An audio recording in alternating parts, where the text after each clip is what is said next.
You all know that I've campaigned against the abuse of the boys of Normview. Normview wasn't the only school that was predators from Westminster preyed upon. I can tell you, I'm going to introduce you to my next speaker, someone who I've been stood with since day one, someone who's one of our class as a brother, someone who also lived and went through this in his own school at Peak Home House. He's coming here today in front of you guys, he's going to speak to you, and I want you to give him the warmest of welcome. Please welcome my friend, my brother, Alan Murray. I nearly will be up straight away. I nearly almost started crying straight away when Billy said them kind words. Guys, I hope you stick around afterwards so we can have a group photograph, because it's not just about us guys, it's about you guys that have come here to support us. A lady standing over there, the pink lady, Teresa Moon, guys, she's got some kits there. If any vulnerable women would like to have a chat with Teresa, she has some kits and everything else.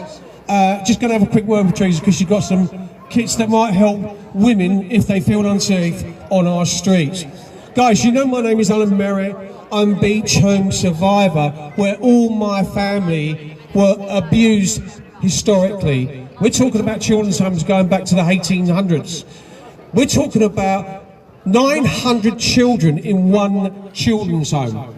When we talk about the Epstein files, what about the files from the children's homes in this country? It's not about Epstein Island, this is an island.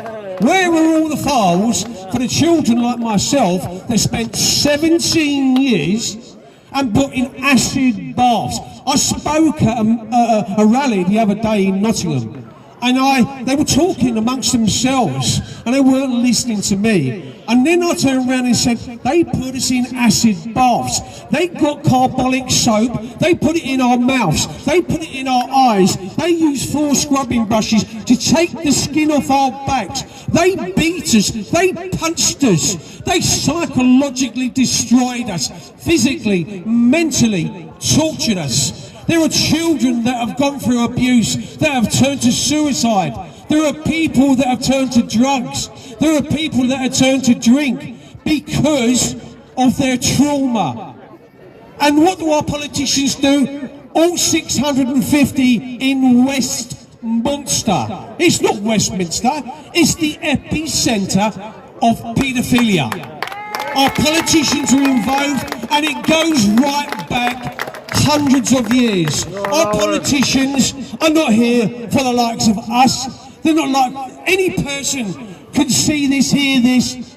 The politicians do not represent you. They are there to line their own pockets. It's not. The whole establishment is corrupt. The whole establishment is abusive. The whole establishment wants to control each and every one of you.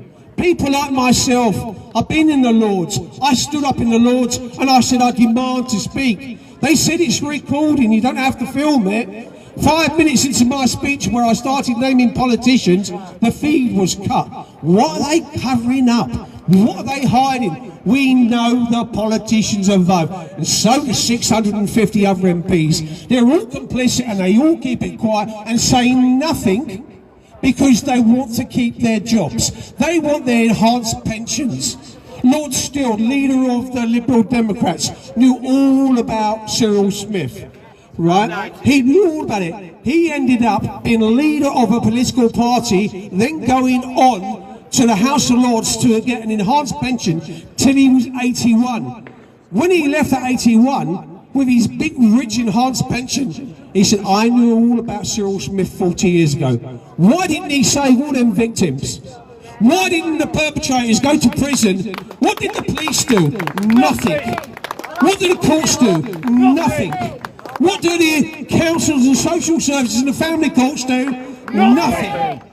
Ladies and gentlemen, while I'm here, I've met a lady today that I haven't seen in a long, long time. A brilliant campaigner, guys. When you hear what this lady's got to speak, I'm not going to make this about me because there are other brilliant people here. We've got a lovely girl, lady here. Children Matter, this lady. Okay. Right. I'm going to get her to tell you all about herself, introduce herself and what she stands for. When you hear her story, this is another brilliant campaigner survivor. Thank you, guys. Hi everyone. So it's been a while since I've been about. I apologise massively. So Children Matter News represents the children's side, well the parent side, sorry, for the children. So if you have a look at forced adoption, it's been going on since 1941. This is where a lot of our children are being targeted by these grooming gangs. And it's not just the grooming gangs, there's individuals that groom as well. The point of the matter is our children need to be protected. If we don't stand up for anything, we need to stand up for our kids. It's parents that are going to put a stop to this. Parents, never mind the women, never mind the men, it's parents standing up for our children. Over the last 2 years, all I've heard is, well, when it happens to my children, I'll stand up. Well, guess what? When you wait for that, it's going to be too late. The government have systems in place to stop parents speaking out about what happened with their children. If you need to know more, have a look at forced adoption and see how they work. This is why the parents don't stand up. This is why we need other parents, like the parents here, to actually stand up for the kids. Doesn't matter what you believe in, it doesn't matter where you come from. The children deserve a childhood, safe, looked after and loved. Being able to play outside without worrying about being perpetrated on or galloped on. Children are the most innocent in our community. And if we're not standing up for the children, then who the hell are we? Because we're British through and through. We stand for our kids. We allow our kids to have the future that they deserve.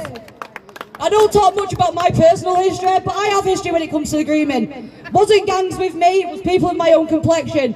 But at the end of the day, it doesn't matter, I stand for the kids. And we're having to wait. Like people like Alan, who have come up, he's a child of the abuse.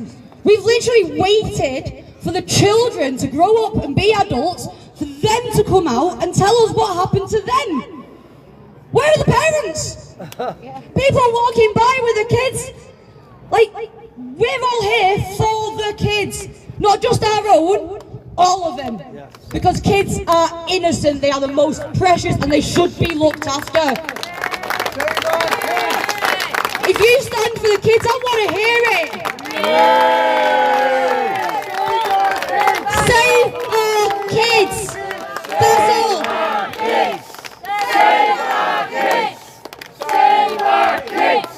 Ladies and gentlemen, one more time for Katie, ladies and gentlemen.